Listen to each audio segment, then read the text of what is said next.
जैसा कि मैंने लास्ट वीडियो में बताया था कि मैंने डुओलिंगो फ्री में कैसे दिया था, इस वाले वीडियो में बताऊंगा कि मैंने डुओलिंगो में 130 का स्कोर कैसे किया था। सो वीडियो स्टार्ट करते हैं। तो वीडियो स्टार्ट करने से पहले थोड़ी सी चीज़ें मैं आपको बता देता हूँ कि what is Duolingo test. So Duolingo के बारे में यार बहुत सिंपल सी चीज़ ये है कि डुओलिंगो इंग्लिश टेस्ट एक ऑल्टरनेटिव है if you want admission in international university. Like अगर तुम इंडिया से बाहर पढ़ना चाहते हो and you don't know how to give IELTS yet, तो तुम डुओलिंगो से एक एडमिशन सिक्योर कर सकते हो। तो डुओलिंगो इंग्लिश टेस्ट दो और उसके बहुत फ़ायदे हैं, वो मैं बताता हूँ इस वीडियो में। तो जुड़े रहो और टिप्स एंड ट्रिक्स आने वाली है। और मैंने डुओलिंगो कैसे दिया, मेरा एक्सपीरियंस क्या रहा, मैं वो भी बताऊंगा। और हाउ आई स्कोर्ड 130 वो तो बताना ही है। सो इंग्लिश, जैसे मैंने बताया कि आइल्स के जैसा एक डुओलिंगो टेस्ट होता है जो कि एडमिशन सिक्योर करवाता है। उसके बहुत एडवांटेजेस हैं यार, बहुत ज़्यादा एडवांटेजेस हैं। सबसे पहला एडवांटेज जो मेरे को लगा ना वो ये है कि तुम डुओलिंगो टेस्ट को अपने कंफर्ट जोन में दे सकते हो। लाइक तुम्हें कहीं बाहर नहीं जाना, तुम्हें पूरा दिन ख़राब नहीं करना जैसा आइल्स में होता है। तुम्हें अपने कंफर्ट जोन में उसको बुक करना है एंड जैसे तुम डुओलिंगो टेस्ट खरीदोगे तो तुम उसको आराम से दे सकते हो, चाहे तो रात को, दिन में, जब भी तुम्हें लगे कि तुम कंफर्टेबल हो, अब तुम्हारी तैयारी पूरी हो चुकी है तो वो तुम दे सकते हो। तो सेकेंड एडवांटेज जो है वो ये है कि बहुत ही इजी है ये आइल्स से ये सुपर इजी है। और आई एम टेलिंग यू, इससे ना एक फ़ायदा और होता है कि जब तुम ये दोगे ना, डुओलिंगो का टेस्ट दोगे ना, तो तुम्हें ये मालूम पड़ जाएगा कि how are you performing in your English competency. ठीक है, उससे तुम्हें ये थोड़ा सा आइडिया हो जाएगा कि तुम आइल्स में कितना स्कोर करने वाले हो। तो super easy, super comfort. Third point ये है कि बहुत जल्दी रिजल्ट आता है, 2 से 3 दिन के अंदर तुम्हारा रिजल्ट आ जाएगा। अनलाइक आइल्स जो 2-2, 3-3 हफ्ते ले लेता है, कई बार बहुत देर लगा देता है। तो सुपर क्विक है ये रिजल्ट्स के मामले में। और जो सबसे चौथा पॉइंट है, सबसे जो तगड़ा पॉइंट है, वो कह सकते हैं इट्स सुपर अफोर्डेबल। जस्ट 4,000 रुपये में ये टेस्ट हो जाता है, $49 का। और जैसे कि मैंने बताया, तुम ये इंग्लिश टेस्ट फ्री में भी दे सकते हो, उसके लिए वीडियो देखो जाके। तो अफोर्डेबल भी है, रिजल्ट भी जल्दी आता है, आइल्स से इजी भी है, एडमिशन भी सिक्योर करवा देगा, और सबसे इम्पोर्टेंट कंफर्ट जोन में भी है। तो कोई स्ट्रेस नहीं होता। तुम स्ट्रेस में परफॉर्म करोगे तो थोड़ा सा स्कोर ख़राब होता है, but this is very stress easy, तो स्कोर भी अच्छा आता है। अब सेकंड पार्ट पे चलते हैं, how to set yourself for this test. अब this is a very important topic, क्योंकि यार बहुत ज़्यादा लोगों के ना डुओलिंगो इंग्लिश टेस्ट डिसक्वालीफाई हो जाते हैं। बहुत ही सिंपल मिस्टेक कर देते हैं, वो बहुत ही छोटी छोटी मिस्टेक कर देते हैं, and that will result into the disqualification of a candidate. अब इस चीज़ को तुम्हें रिपीट नहीं करना, उसके लिए मैं बताता हूँ तुम्हें क्या नहीं करना है। ठीक है, बहुत इंपॉर्टेंट है, सुनना ध्यान से। तो सबसे पहला कि you will record a PC और अ लैपटॉप जिसमें वेब कैम हो। ठीक है, तो वेब कैम और पीसी होना बहुत ज़रूरी है, क्योंकि वीडियो के थ्रू ही टेस्ट स्टार्ट होगा। और एक इम्पॉर्टेंट चीज़ ये है कि आपके पास स्पीकर अच्छे होने चाहिए। अगर आपका लैपटॉप या पीसी में स्पीकर्स अच्छे हैं तो ठीक है, वरना एक्सटर्नल स्पीकर आपको जोड़ने पड़ेंगे। क्यों? क्योंकि हेडफोन्स या ईयरफोन्स ये सब अलाउड नहीं है। ठीक है, तो ये सब पहले ही तैयार रखना अपने आप को। एक 5 मिनट का टेस्ट होता है पीसी का, ताकि आप सारे रिक्वायरमेंट पूरी कर ले, तो वो कर लेना। 5 मिनट टेस्ट होगा, तो उसमें आपका वेबकैम चेक होगा, उसमें आपका स्पीकर टेस्ट होगा, माइक्रोफोन टेस्ट होगा, क्योंकि आपको बोलना भी पड़ेगा इस टेस्ट के अंदर। एक शांत रूम बहुत ज़रूरी है। अब शांत रूम का मतलब क्या होता है? अगर आपके टेस्ट के दौरान भी if someone enters in your room और वो वेबकैम में आ गया तो इट्स अ डिस्क्वालिफिकेशन। ठीक है, तो याद रखना, रूम में कोई नहीं आना चाहिए। इसी चीज़ से बचने के लिए मैंने ये टेस्ट रात को दिया था 12 या 1 बजे के अराउंड, ताकि सब सो जाएं घर वाले और फिर मैं टेस्ट दे सकूं। तो इंश्योर दैट कि रूम में कोई नहीं आना चाहिए, बहुत ही शांत रूम होना चाहिए, पीछे बैकग्राउंड में कोई आवाज़ नहीं आनी चाहिए, वरना डिस्क्वालीफाई हो जाओगे। कोई साउंड नहीं, कोई बंदा नहीं आना चाहिए, बस ये याद रखना, डिस्क्वालिफिकेशन से बचना है। तो अगर तुम सोच रहे हो डुप्लीकेट मॉनिटर यूज़ कर पाओगे तो नहीं कर सकते। तुम्हारे लैपटॉप या पीसी में कोई भी एक्सटर्नल केबल लगानी अलाउड नहीं होती। ठीक है, तो वो चीज़ है, वरना तुम ध्यान रखना, वरना तुम डिस्क्वालीफाई हो जाओगे। 1 घंटे का टेस्ट है, बस इंश्योर करना कि उस 1 घंटे में तुम्हारे रूम में कोई ना घुसे। अब जो तीसरी चीज़ है वो ये है कि टाइप्स ऑफ क्वेश्चन जो पूछे जाते हैं, और मैं ब्रीफली बता देता हूँ कि कैसे कैसे क्वेश्चंस हैं और क्या क्या उसमें को क्लियर कर, कैसे कैसे उसको क्लियर करना है। पहला टाइप ऑफ टेस्ट है डिस्क्राइब अ पिक्चर। एक पिक्चर दिखाई जाएगी, तुम्हें उसके बारे में सेंटेंस लिखना है। तो एक पिक्चर दिखाई देगी जैसे कि स्क्रीन पे दिख रही होगी, उसके बारे में लिखना है। जैसे मान लो एक बीच की फोटो दिखा दी, उस बीच में लोग बैठे हुए हैं, तो लिखना पड़ेगा तुम्हें कि क्या हो रहा है वहाँ पे। तो मेरा एक्सपीरियंस के हिसाब से तो ये है कि यार उसमें ना तुम अपने आप को इमेजिन करना और सोचना कि अगर तुम एक बीच के ऊपर खड़े हो तो तुम कैसे परफॉर्म करोगे, क्या क्या ऑब्जर्वेशन रहेंगी तुम्हारी, तो वो सब लिख देना।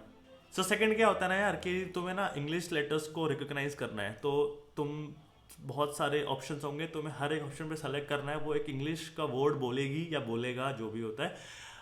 तो तुम्हें ये सेलेक्ट करना है कि वो क्या इंग्लिश का वर्ड है भी या नहीं है। तो मान लो अगर 5-6 एक ऑडियो क्लिप्स हैं, उस ऑडियो क्लिप को तुम प्ले करते हो और उसके बाद वो एक वर्ड बोलती है या बोलता है, तो तुम्हें बताना है कि वो क्या एक्चुअली में इंग्लिश का वर्ड है भी या नहीं है, ठीक है। उसके बाद जो थर्ड टाइप ऑफ टेस्ट होता है वो ये होता है कि तुम्हें बहुत सारे इंग्लिश के वर्ड्स दिए जाएंगे जो लिखे होंगे, साफ साफ लेटर्स लिखे होंगे, तो तुम्हें सेलेक्ट करना है कि वो एक्चुअली वर्ड है भी या नहीं है। तो इसके लिए वोकैबुलरी बहुत इंपॉर्टेंट है। तुम न्यूज़पेपर पढ़ सकते हो, तुम वर्ड्स को रिकॉग्नाइज कर सकते हो, तो तुम पढ़ोगे ना एक बार तुम्हें समझ में आ जाएगा कि यार ये वर्ड है या फिर वर्ड नहीं है। और वही वाली बात है कि थोड़ा सा तैयारी करनी पड़ेगी। तो मैं आगे बताऊंगा कि मैंने कैसे अपनी खुद की तैयारी करी थी और मैंने कैसे परफेक्टली स्कोर किया था, तो वो आगे डिस्कस करेंगे। जो चौथा टाइप ऑफ टेस्ट होता है वो होता है कि एक सेंटेंस बोला जाएगा, उस सेंटेंस को तुम 3 बार रिपीट कर सकते हो। आई मीन टू से उस सेंटेंस को तुम 3 बार सुन सकते हो। तो तुम्हें वो सुनना है और सुनने के बाद तुम्हें उसको टाइप करना है, ठीक है। तो एक लंबा सा सेंटेंस होगा, लंबा तो नहीं होगा, 1 ही 2 सेंटेंस होंगे और उसको तुम्हें टाइप करना है। तो इसका टिप्स एंड ट्रिक ये है कि तुम्हें 3 बार ऑप्शन मिलेगा ना, तो उसको 3 में डिवाइड कर लेना, ठीक है। उस सेंटेंस को 3 में डिवाइड करना, पहला सुनना, टाइप कर देना, फिर दोबारा रीप्ले करना, फिर मिड सेक्शन टाइप कर देना, फिर थर्ड सेक्शन टाइप कर देना। तो 3 बार अच्छे से यूज़ करना। उसके बाद क्या होगा कि यार तुम्हें ना अपने आप को रिकॉर्ड करना होगा। वो कैसे होगा कि सेंटेंस एक लिखा होगा स्क्रीन के ऊपर, और या फिर एक ऑडियो क्लिप होगी, वो तुम सुनोगे या तुम पढ़ोगे और तुम्हें उसको खुद से बोलना होगा। तो एक वो है। तो 6 पॉइंट होता है फिल इन द ब्लैंक्स। उसमें एक पैराग्राफ होगा, उस पैराग्राफ में बहुत सारे मिसिंग वर्ड्स होंगे, मिसिंग लेटर्स होंगे, वो तुम्हें फिल इन द ब्लैंक करना है। अब इसमें ना देखो ये बहुत ट्रिकी रहता है, क्योंकि जब मैं टेस्ट का प्रैक्टिस कर रहा था ना तब तो मेरे से हो गए थे, बट रियल में थोड़ी सी प्रॉब्लम आ रही थी। तो हुआ ये था कि इसका जो रियल जो क्रैक है ना, जो हैक है, वो ये है कि उसको बार बार पढ़ना, उस लाइन को बार बार पढ़ना, read again and again again, और थोड़ी कॉमन सेंस लगेगी इसमें। तो यूज़ कॉमन सेंस कि भाई क्या वर्ड बन सकता है, और थोड़ा सा आगे का पढ़ना, थोड़ा पीछे का पढ़ना, तो तुम्हें समझ में आ जाएगा कि बीच का वर्ड क्या है। तो it's all little bit of common sense, little bit of communication जो तुम यूज़ करते हो डेली की डेली, तो तुम्हें समझ में आ जाएगा कि वर्ड क्या है। अब बात करते हैं कि तुम तैयारी कैसे करोगे इसकी। तो तैयारी करने के लिए सबसे बेस्ट बताऊँ, इन लोगों का खुद का ना एक टेस्ट सॉफ्टवेयर है। तो सॉफ्टवेयर को डाउनलोड करना, उसके बाद शायद वो 15 मिनट्स का टेस्ट होता है। 15 मिनट्स में तुम उसको 100 बार दे देना भाई, लिटरली 100 बार। मैंने लास्ट के 1 हफ्ते सिर्फ वही टेस्ट दिया था उनके सॉफ्टवेयर से, मैंने कुछ और नहीं किया था। उन्हीं के सॉफ्टवेयर में again and again and again test दिया था। क्वेश्चन स्टार्ट हो गए थे रिपीट होना, मैं फिर भी देता रहा। तो उससे कॉन्फिडेंस हो गया ना, यूज टू हो गया कि वो टेस्ट कैसा होने वाला है। तो 15 मिनट्स का टेस्ट होगा और एक टेंटेटिव रिजल्ट भी आ जाएगा। अब टेंटेटिव रिजल्ट से तुम्हें ये मालूम पड़ जाएगा कि तुम कैसा कर रहे हो। और द गुड पार्ट इज कि आई एम श्योर, मतलब मैं होप भी करता हूँ कि टेंटेटिव रिजल्ट जो आता है ना टेस्टिंग सॉफ्टवेयर में, फाइनल रिजल्ट में तुम्हारा स्कोर बेटर ही होगा उससे, ठीक है। ये मेरा क्लेम है। क्लेम तो क्या है, तुम कोट मत करना, बट ये है कि हाँ अगर तुम अच्छे से तैयारी करोगे तो तुम टेंटेटिव रिजल्ट से अच्छा ही परफॉर्म करोगे, ठीक है। Try to use complex word, बार बार चीज़ें रिपीट नहीं करनी है, एक ही वर्ड दोबारा लिखना नहीं है, कॉम्प्लेक्स सेंटेंसेस यूज़ करने हैं, और जहाँ भी पिक्चर वाली बात है वहाँ अपने आप को इमेजिन करना है, और डिफरेंट वोकैबुलरी यूज़ करनी है, अलग अलग वर्ड्स यूज़ करने हैं। तो ये सब थोड़ी टिप्स एंड ट्रिक्स हैं। और तुम्हें 4 पैरामीटर्स में टेस्ट करता है। पहला है लिटरेसी, जिसमें वो तुम्हारी ability to read and write देखता है। The second one is comprehension, जिसमें वो तुम्हारी ability to listen and read देखता है। The third one is conversation, the ability to listen and speak.